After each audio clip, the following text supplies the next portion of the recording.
Welcome to the Old Ways for the New Age podcast, where we weave the threads of traditional living into the tapestry of modern day life.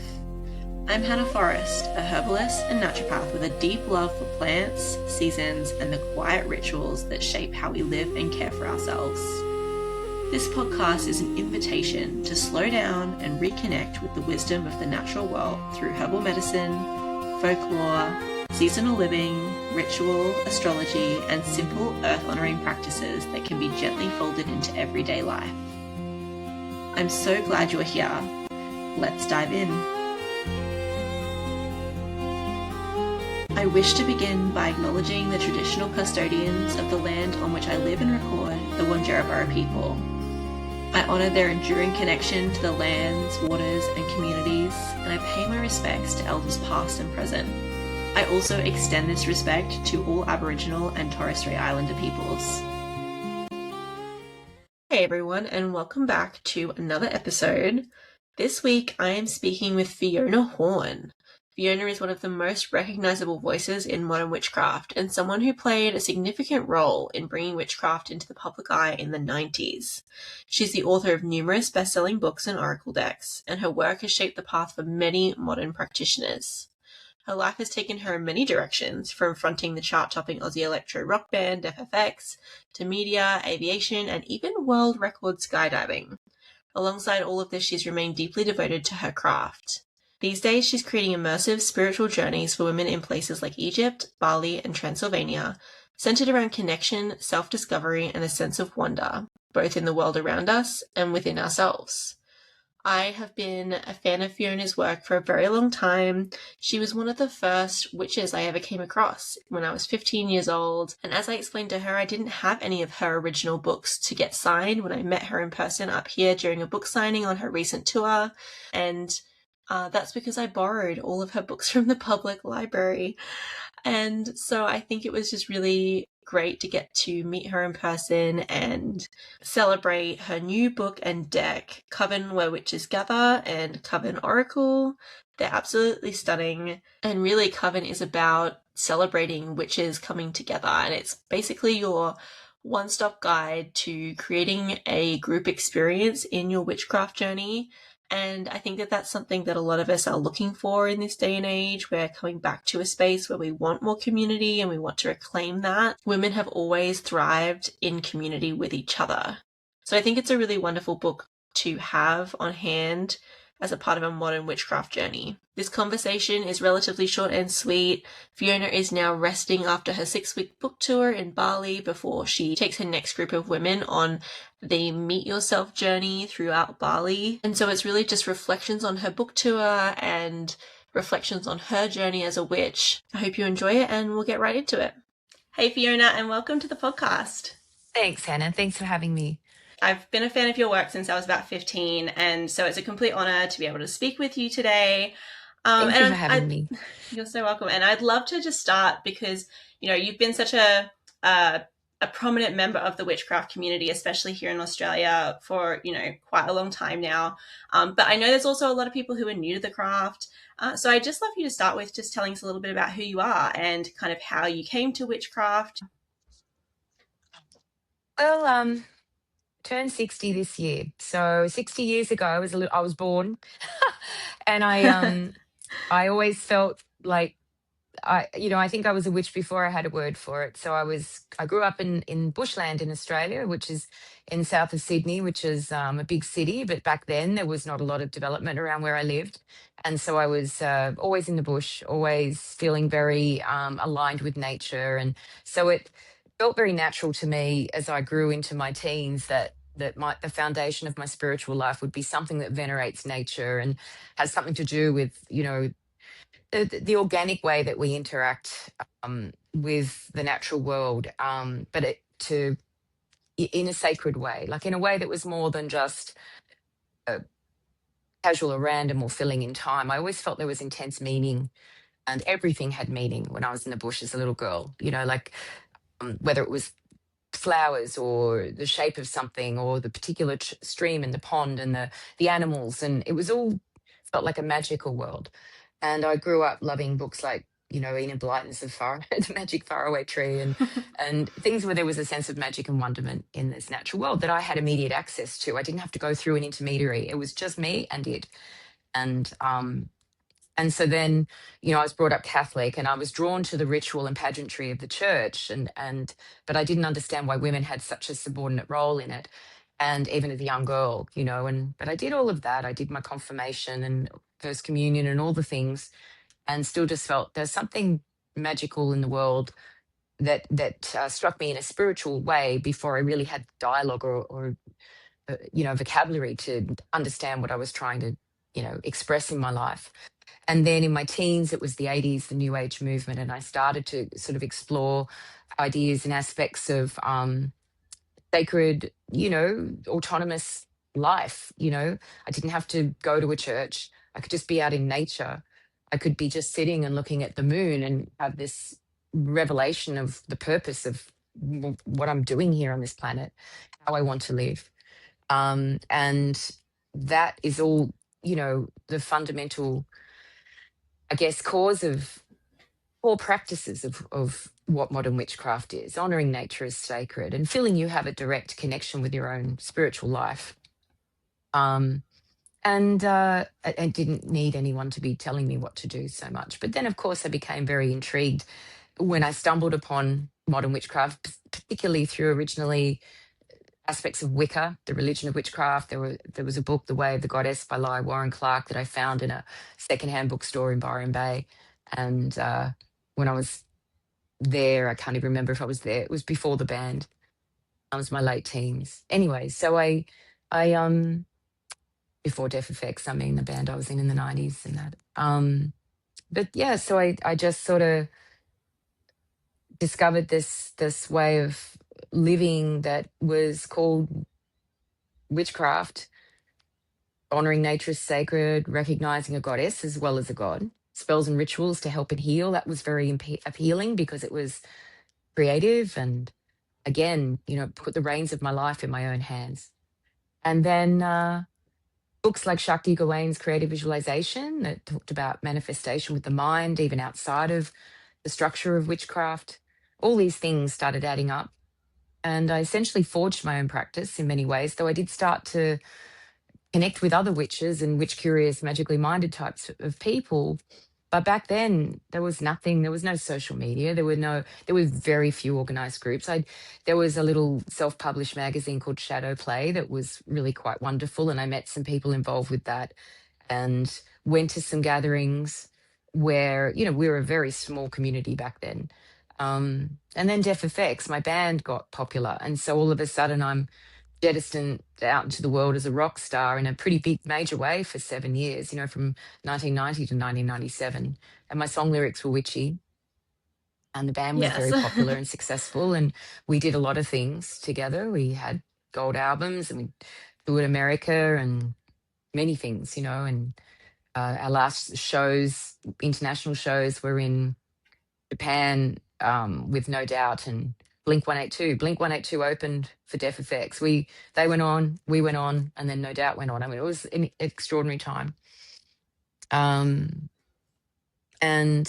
yeah, and then but my witchcraft was always underneath it. And then when the band broke up in the 97, I had the opportunity to write my first book, and that's one of the ones you would have read, in those early Yeah. days. That was the first one was published in 1998, Witch: A Personal Journey, and just more recently, I've just got off this book tour for Coven, where witches gather, which has been my 18th book, Yeah. and the Coven Oracle, which is I think my 5th oracle. So it's been quite the journey. I'm sort of sitting here in Bali now, just decompressing and reflecting, and just it's I Integrating your feel whole experience. yeah, I mean, I've done many book tours in my life, many, many, and I've done many interviews and many gatherings and in different scales. Like back when I was famous in the sense of being on TV all the time and having 10,000 people scream my name when I walked out on stage at a big day out or something with Deaf Effects, a big festival or whatever. And this tour was, very intimate and I wanted to create it that it was like an opportunity to really connect one-on-one with people And it was just beautiful, hundreds and hundreds of people, just people like yourself who've read my books 30 years ago, or uh, knew the band, or have been on this journey for some time, or newer to the craft, because witchcraft is so popular now. It's like it's just exploded. And I know Yes. Who Weekly, the magazine, did a piece on me, saying, before Witch Talk and TikTok and all that, Fiona Horne was bringing witchcraft to the masses, and here she is with her 18th book, and she's still relevant, still has a voice, and maybe more relevant now because I'm an elder, and I've been living it and Yeah. for a long time. But I've been living Well, it for 60 years because I reckon I was born it. So, yeah, or absolutely. not born like necessarily like you have to be born, but I just think it was innate. And then Hmm. I found out more about my biological background in the last year, more than I already knew, and understanding more of my even Eastern European origins. It's interesting. It all kind of Came makes sense. together. Yeah. And so, of course, you have come off this tour, and that's where we kind of first met. You did an event up Mm, here on the mountain where I live, which was really exciting because there's not a lot that it comes to Tambourine Mountain. But yeah. I have your Such book a here, great so store, people. Lunar and Mist. Thank you. Yeah, I was it just was going to so say, Lunar and beautiful. Mist was so lovely, and they have this great aura photography machine there, and or camera there, and it was lovely that um, they gave me an aura photo, and it was interesting because I've had my aura photo done, not often, but about every 10 years it seems to happen. I can really track the different colors, like what it was like Yeah. the first time I got it done, and now, and yeah, it's super interesting. I haven't had mine done yet, but it's definitely on my list. I have to Now pop you in. should. It's really Um, super interesting. It's a great camera, and great interpretation they give of like they offer that services. They'll interpret yeah. your aura for you. And they're both so lovely, the owners. It's a Yeah. gorgeous little store. We're very lucky to have it. But I did want Mm, to just show people. So if you are watching on video, I have a copy of the book and the deck here. And so the book is Coven Where Witches Gather, as you mentioned. And then we've got Coven Oracle as well. And they're this gorgeous, like, black with the gilded green. And they've that beautiful mm. velvety feel. I used to work in bookstores, and so I have a lot of experience with nice covers. And so this is one of my favorite Yeah, kinds. Rockpool done a beautiful job, and the interior, with all the illustrations and the layout. It's I feel very blessed that they've been so generous with how they've designed my books. This book is actually the second of a trilogy, because the first one in the trilogy was Lost Book of Spells that came out last year, Yes. which has a similar kind of gorgeous, lush, you know, like visual and feel, and then the third one will come out January 2028, and Rockpool just sent me the contract for that. So once I have a little break, Yeah. I'm going to be writing again, but which is amazing.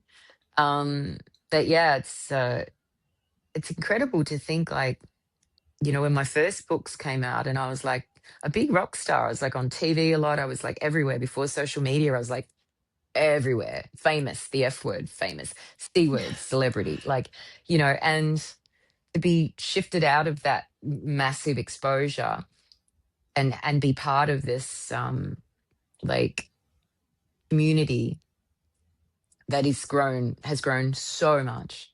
Yeah. And I know I'm one of the reasons it's grown so much over the decades, because I've been there, like, in the public eye, as many as other witches have. But those of us that have been around for, like, Lucy Cavendish, dear girlfriend of mine, or Wendy Rule, another very close girlfriend of mine, we've been friends for, like, yeah, quarter of a century. It's like Phyllis Yeah. Curott, all the girls that I know that were writing books about it, or talking about it, or sharing it, or writing music about it, like Wendy. Um, and we all sort of just observe with extraordinary interest. It's incredibly positive that something that was so marginal and so shrouded in myth, suspicion, and fear, and something that was so derogatory towards women, Yes. really, has become this celebration of divine feminine. Of It's the fusion of our practices with the Yeah. wellness movement. It's fascinating, like, and here I am in Bali, like, to have a little break. I got here a couple of days ago. The last events were last weekend at the time of us speaking. Um, and Bali's like a hub for wellness and stuff too. And It I'm certainly just, is. yeah, I mean, I see it here too. It's everything. It's just so super, I've been to Bali many times, and I'm offering a women's expansion, as I call it, Meet Yourself in Bali. These, that starts short in about a week and a half. I'm just having some downtime before my ladies arrive. Um, but yeah, it's just super interesting to see how it's come together, and witch is not a dirty word anymore. And No. you can't use it to describe someone in a derogatory way, or if it's very like that happens hardly ever, like hardly ever. Where it used to Yeah. happen a lot 30 years ago, it happened all the time. Now it doesn't. No, it's definitely a different world. And speaking of that, obviously the global climate right now is quite intense. I want to offer Hannah that it depends where you look. It's always intense. There's always something going on. It's just where our attention is directed. And this, with social media, it just depends on what algorithm's working as to what it's throwing at you. I'm really struck by how much beauty and goodness there is in the world, and how many solutions are there, and how, like, we're just so inundated with the social media aspect, and our access to tons of intense information, depending on where you look, depending on where you focus. And it's really important to remember that there's always, if there's something, I was using an example in the book tour, the four invisible forces um, that I had to learn as a pilot when I was flying airplanes for a job. And it's lift, weight, thrust, and drag. These four invisible forces that in aviation we are taught exist. And if we accept that they exist, it's how, a plane flies: lift, weight, Mhm. thrust, and drag. So in witchcraft, magically minded people, there are also invisible forces that we recognize and accept exist. One of the things about lift, weight, thrust, and drag is that they have to exist equally. Okay, equal and opposite. That's how a plane flies. That's how a broomstick flies. How it all flies. So when you consider if that's the balance that's essential and part of the inevitable existence that we live in, if there's this much bad over here, we have to accept that there's this much good here. They Mhm. exist. Lift, weight, thrust, drag. They do. So and and people have said it a lot on this tour, the world's so bad, there's so much intense stuff going. This is not a judgment, but it's just a lot, It's so bad, it's such a terrible time, there's so much da, da, da, da, da. And I'm just reminded of how much equally amazing, good, extraordinary, brilliant, kind, generous stuff is out there too. Where is your attention? What are your words saying? In witchcraft, words are powerful. It's an old Bruce Lee video of him saying, when he was a martial artist in the 60s, and he's saying, words are spells. Why it's called spelling. Be careful the words that leave your mouth. And I've sort of been saying that in my books for a long time too. The words that come out, especially for witches, where we manifest and we understand our role in co-creating the universe. What are we putting out there? Is there a moment to pause rather than going to the negative? Could this be an opportunity to go, oh, this happened and this was amazing? And one of the reasons I speak so passionately about this is because, and I know I cut you off as you were going, but I just wanted the opportunity to offer this, as I've lived in the Middle East for most of North Africa, Egypt, for the last 3 years. Most of the last 3 years I've lived in Egypt. And I've been frontline with a lot of things going on. I offer nourishing spiritual adventures for women. Meet Yourself in Egypt. It was a calling from an ancient goddess to offer this, not a business plan. She told me to move to Egypt and do this, bring women to Egypt, take them to these places. And I did in 2023. I just did what she told me to do. And so now I'm up to my third year of offering it. And I've seen a lot go on. I've seen the media emphasize certain things. And I've been living there, knowing that it's all just a big storm in a teacup, a Mhm. big distraction, psyops even. I'm a proud conspiracy factualist about certain things. And I just feel like we have this amazing opportunity as humans to discuss and share and celebrate what's good, what's amazing. It's now more critical than ever, I think. Yeah, and and I think, you know, to try and do that. what Mm, I did like about the book is that you have a section of the book, which is where I was leading to, about healing the world as witches. And so mm, I wanted to know what role you felt the book played for those who want to call in a community of like-minded folk on a pagan path, mm. and leaving a lasting positive impact on the world. Yeah, exact. Well, we've just talked about it. It's exactly, I think in creating the book, I wrote it like while I was, a big part of it was while I was still in Egypt. Some of the book was published 20 years ago.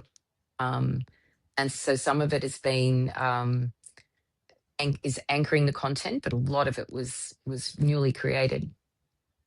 And pretty much what we just said. This is the opportunity.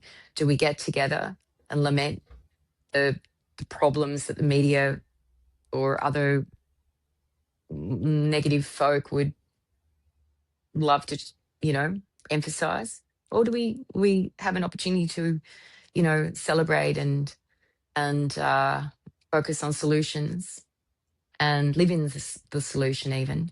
Something I really felt that really happened on this tour. The people were signing my book. I said, if I sign your book, will you sign mine? And I've actually got the book with me with everyone's beautiful messages and signatures and energy in there. And that's the ripple we put out into the world. Think I, I wanted to sort of offer in the book. The book is like it's an honest reflections on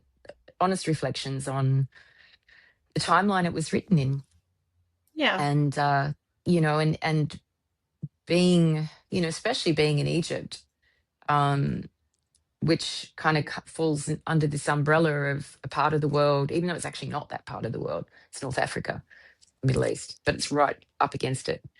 Um, just interesting to realize how much distraction and misinformation is out there. for And sure. it's our opportunity as magically minded people, witch curious witches, to subvert that. Say, you know what? No, I'm not going to live that way. Don't have to. Not going to. Yeah. Certainly not my sacred time with fellow, magical people. Are we going to Hmm. be emphasizing that? I'm glad that resonated with you in the book, and I'm grateful that I had the opportunity to talk about that just now, because now I'm sort of, I'm here in Bali and I'm just kind of going, okay, looking out at the world, going, yep, heading over to Egypt again soon. Another part that I really liked about the book, which I thought was interesting and I haven't seen necessarily in a huge amount of witchcraft books, was talking about wellness, as you mentioned earlier, wellness and kind of Mm, health incorporated into a witchcraft practice, which resonates with me because I'm a naturopath and I'm a herbalist. And so that is a yeah. big part of my own foundation for my craft. But could you tell me more about that? I loved like the supernaturally fit section in particular. Yeah, that's supernaturally fit. Yeah. I love that, I think that's what you and I have in common. When I felt, the calling of the witch, and I was in my teens, I thought, well, what I'm learning in the 80s was that witches were, you know, um, evolved from healing paths, whether they were midwives or healers, and so I put myself through naturopathy school, nature care in St. Leonard's. I don't even know if it's still there, but I was maybe 19. I would get up at 4 a.m. I'd go catch the bus to work 6 a.m. till 12 noon at a gym. I'd open the gym, I'd teach a class, run reception, and then I'd go to nature care to study naturopathy, herbal medicine, iridology, symptomatology, diagnosis, anatomy, physiology, because I thought, well, if I'm a witch, I should learn how to heal. Yeah. I should do this properly. So I always felt that calling, the lift, weight, thrust, drag. I've got to be equal, magical, practical, got to be able to walk the talk. Yeah. So I went to school from 2 till 7:30, and then I caught another bus into town and went band practice and finished that at midnight. Caught the bus back home and got up at 4 a.m. the next morning to just kind of, and it's crazy. Like, I look back and think about those times. And also something that turned up recently in my mum's storage unit. My dad passed a few years ago. My mum my family I grew up with, not my biologicals, my family I grew up with. Um, my mum's, our family, because we're caring for mum now, she has Alzheimer's. And so um, we sold mum and dad's house. And I didn't realize that 25 years ago, when I was leaving Australia, 26 years ago, I can't remember, even longer, nearly 30, whatever it was, 26 years ago, I guess, um, that I gave mum and dad a box. And in that box are all the herbs that I grew from seed, dried, blessed, consecrated under the full moon, all the things, as a little solitary witch with no one to talk to or know how to do it. But I guess this is how you do it. All these little master food mustard jars with my herbs and labels I've carefully written by hand and stuck on, and little cloth covers over the red plastic lids with little string to tie it onto me. And it's all in this box. And I've written on it time capsule. And my brother, like, he was saying, this is some of the stuff we got out of mum and dad's shed. This box was there. And it's all my, like, witchy things from that time. I Yeah, haven't opened it amazing. fully yet. Maybe I'll do an unboxing on good old Instagram, because everything's got to be on social media now. Everything. Even having breakfast here today out in front of this little villa I've got for a couple of weeks to chill before my ladies get here. I'm just watching these people, everyone filming themselves, sticking up sticks, saying, I'm in Hmm. Bali and here I am walking through a rice field, and it's next level. But I'm grateful because it's, how we connect and communicate. It's a big part of our lives now. But Yes. but yeah, I think that the fact that your practice is rooted in naturopathy and your healing life is, yeah, I did the same thing. Yeah. And I would love to know, because obviously the book is about community, right? It's about, Mm, women or witches coming together to work on their spiritual craft together in group settings. And so mm. I'd love to know, obviously you've written the whole book on it, but were there any particular kind of group setting experiences, coven experiences that stand out to you?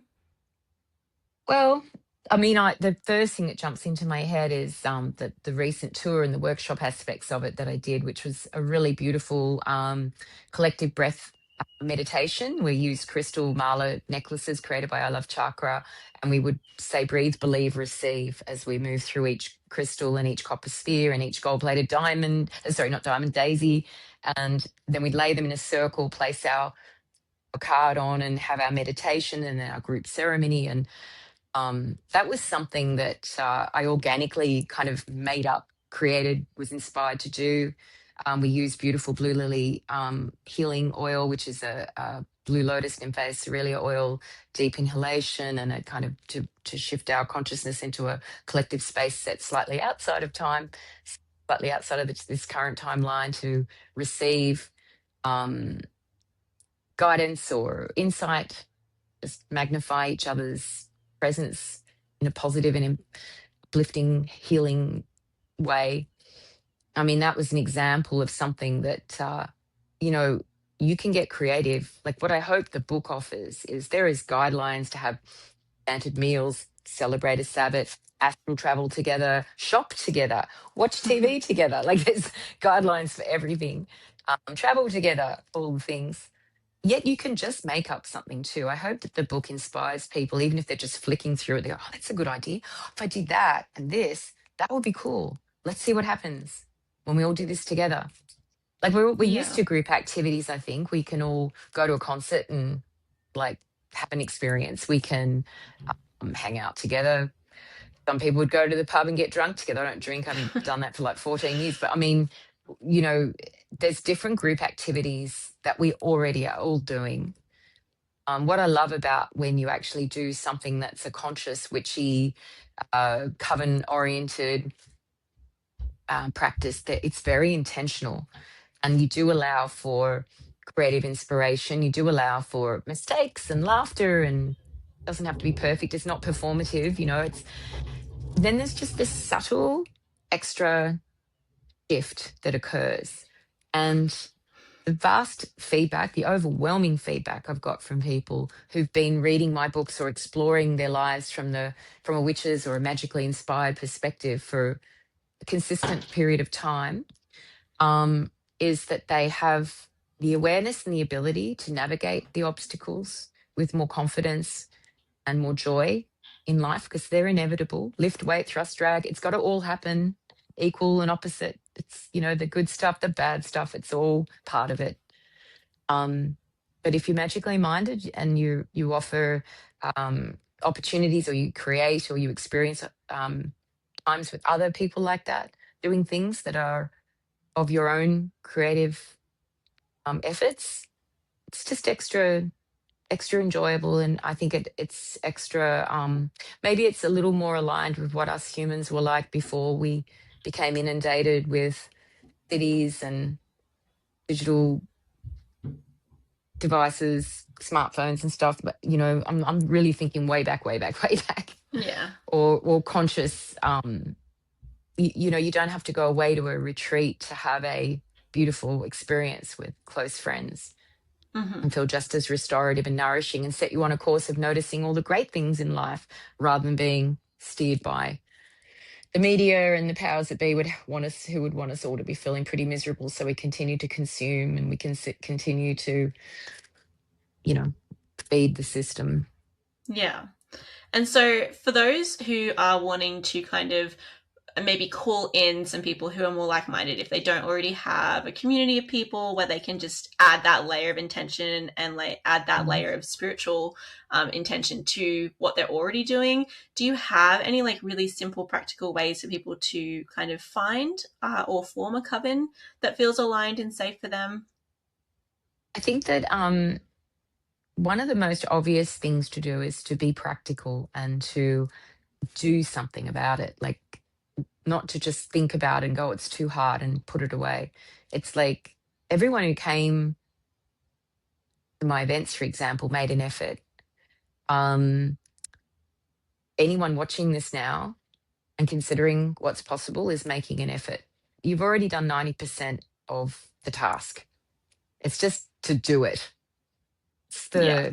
that's the biggest thing. And then there are so many ways of doing it. And then it's like trusting your gut, trusting what's aligned, trusting what resonates. You mentioned the word safe. Um, it's funny because safe is it's become a very popular word to describe people feeling like that they're not under threat, or they're not confronted. However, sometimes fear, and I've written about this in all my books, fear, even risk, it's it's how we evolve. It's, if you feel the fear, it's a good reason to do something. I feel scared the first time I jumped out of an airplane? I actually felt pretty excited. But I've written in all my books, feel the fear, and it's usually a key to unlock something. So if you're scared, if you're like, oh, I might not feel safe if I put myself in a group of people, it's probably a good reason to put yourself in a group of people. Respecting everyone's, it's just a different generation and different approach to things now. And I think everyone feels really inundated with um, pressure and expectations and competition. Still reckon if you feel the fear, get out of your own way and do something about it, and have an adventure, what, I feel fear. I'm actually an introvert. I'm really I don't go out unless there's a reason for me to. I have to have a purpose. When I was in a band and 10,000 people were screaming, Fiona, Fiona, before I walked on stage, I had a reason to walk on stage. I was in the band, do a book tour, 100 people show up, everyone's clapping, and I walk out because I have a reason to be there. I've written a book, I've got a purpose. So, Yeah. but I'm feeling like this, even now before our chat, I was saying to you, I'm on holidays now. I feel a bit different. I don't even know, does this room look all right? I mean, I'm all full of, that's fear, but we Yeah. did it. We're doing it now and having a chat. So I've learned in 60 years of being on the planet that some of my best choices were from feeling a lot of fear and, going, fuck it, I'm going to do something about it. I'm going to get out of my own way. Yeah. So in the book, I talk about ways you can connect with people. You can, you know, just have the courage to put the phone down and look at someone in the eyes and say hello in a bookstore if they're browsing on the same shelf as you. Yeah. Have a go to that lovely Luna and Miss store where you and I met, and chat to the owners and hang around, and you know Yeah. look on a notice board, look on, and then put your hand on your heart and maybe your hand on your stomach, calm your vagus nerve, take a deep breath, maybe write all your choices in front of you, how I can get out of my own way, meet people and connect and gather and grow together. Okay, hand on heart, hand on belly, like deep breath, what feels most aligned. And if you get a little bit like, oh, I couldn't possibly do that one, well, that's probably the one to do. Right. I know that's probably not the answer you want to hear, but it's what I've learned. I don't think we should pack ourselves in cotton wool. You know, I love on these meet yourself ladies travels. Like so many women coming, a lot of women returning, but women coming who've never traveled before and are scared. So, but they're going to do it, and they know I'm going to provide a container for them. But I get a lot of women who've never, gone on a Mhm. trip or gone overseas, and some of them are young, and some of them are much older in physical years. And Yeah. I love how their sense of trepidation don't feel safe. Take a deep breath and go, I'm going to give it a crack, see what happens, Hmm.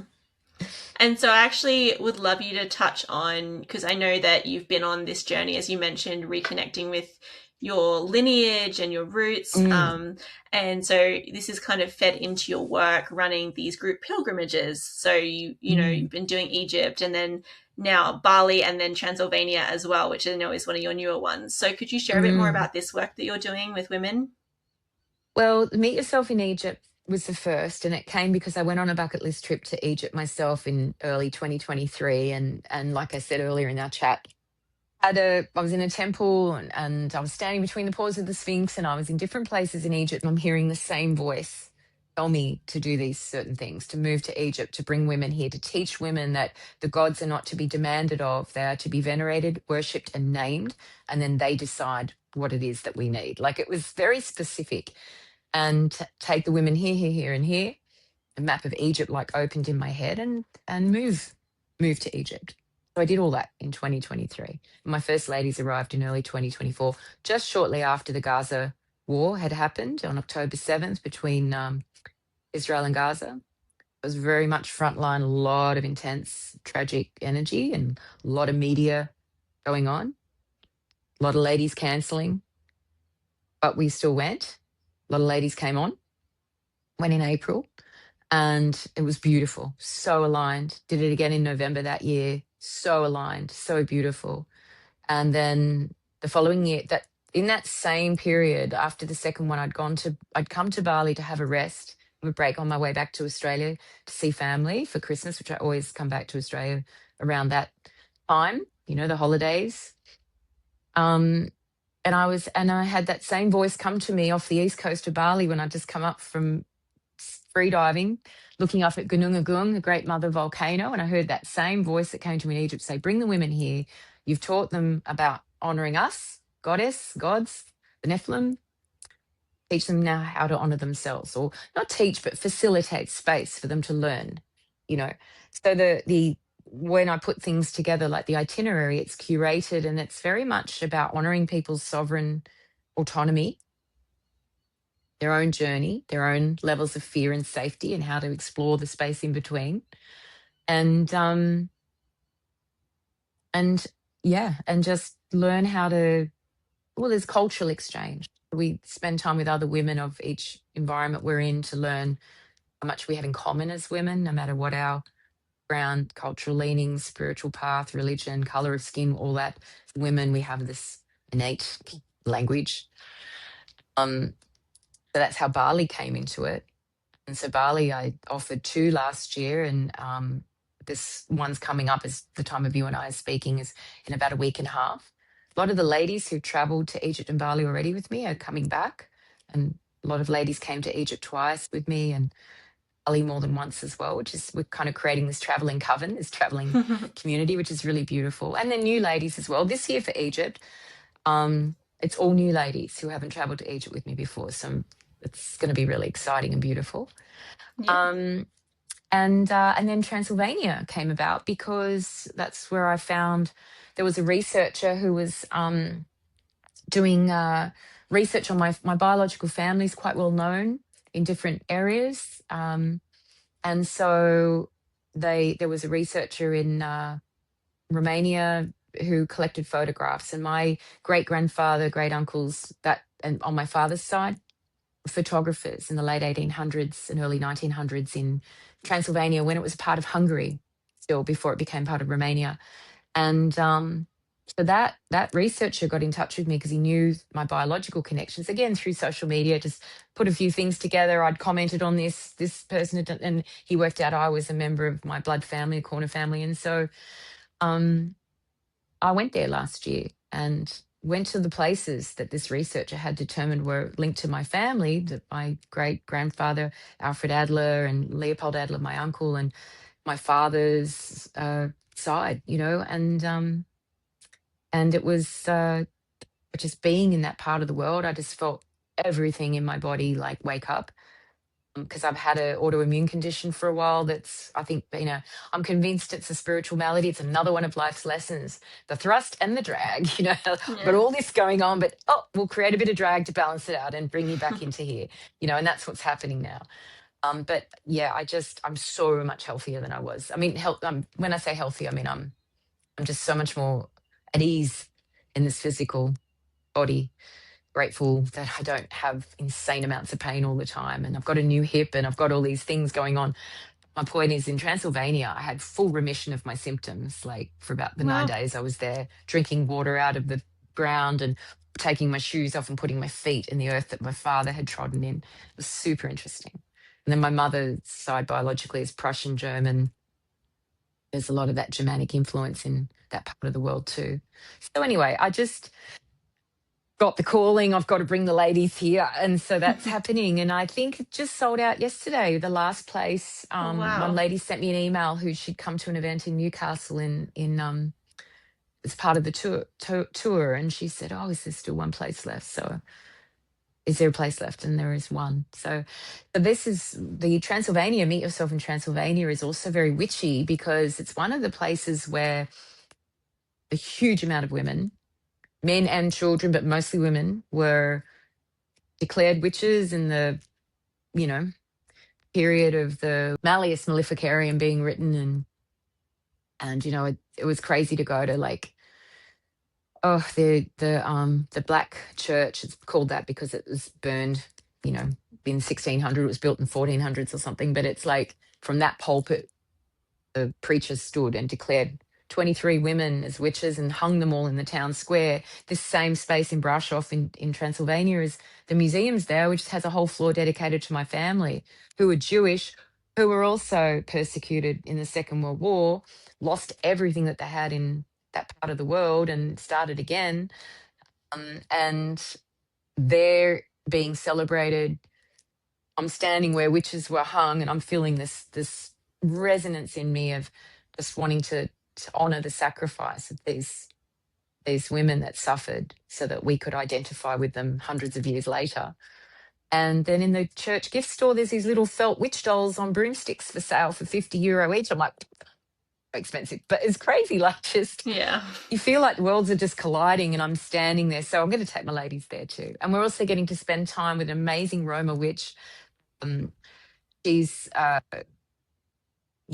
she is very powerful and very adept, and has investigated me and decided that I'm a sincere practitioner of the magical arts, as she says in her English translation of her native language, and that and my ladies, we're welcome at her altar, and she's going to show us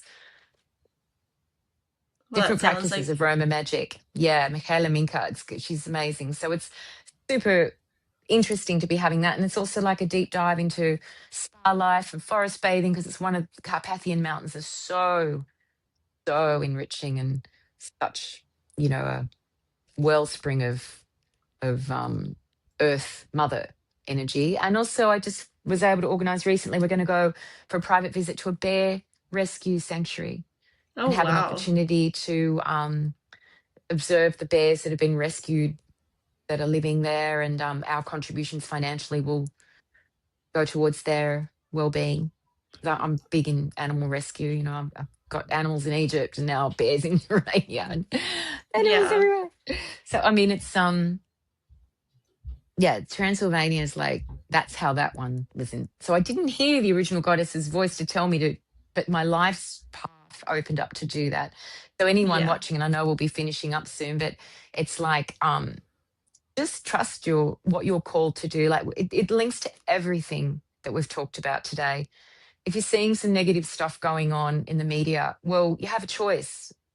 Are you called to observe that and think, oh, the world's fucked and we're all going down? Or can I look this way and go, oh, there's these amazing, beautiful people that I can connect with here and do something really enriching and um, uplifting and of service, in Mm-hmm. some capacity that's more than my finite needs. And then just trust that what opens up in front of you. You'll be amazed once you get out of your own way, the sort of stuff I've done a lot of things in my life because I've learned to just get out of my own way and say yes rather than no. Well, thank you so much for sharing a bit about your story and what you've got going on at the moment, a bit about the book and the tour. I'll be Thanks, sure Hannah. to pop all of your links in the show notes so that people can find your social media and find your books if they want to have a read for themselves or maybe your decks.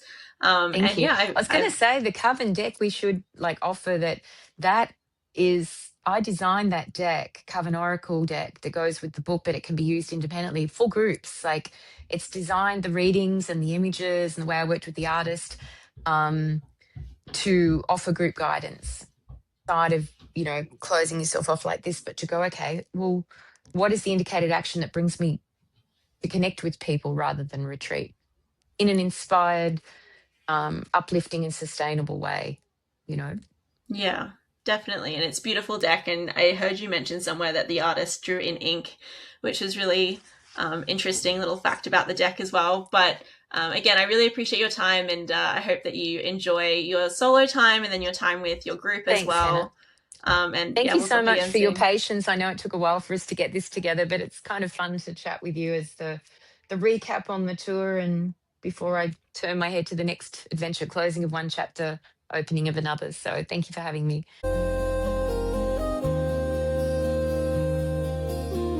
Thank you for listening, and I hope you enjoyed today's episode. Your support means the world to me, and if you have a free moment and would like to leave a review, a comment, or a rating on your platform of choice, that would go a long way towards helping me to grow the podcast and reach more people. If you aren't already subscribed, check out my Substack newsletter. Over there, I share lots of free resources, as well as an option to join as a paid subscriber, which is another beautiful way you can support my work. May what you've heard today guide you in living a little more slowly and a little more connected.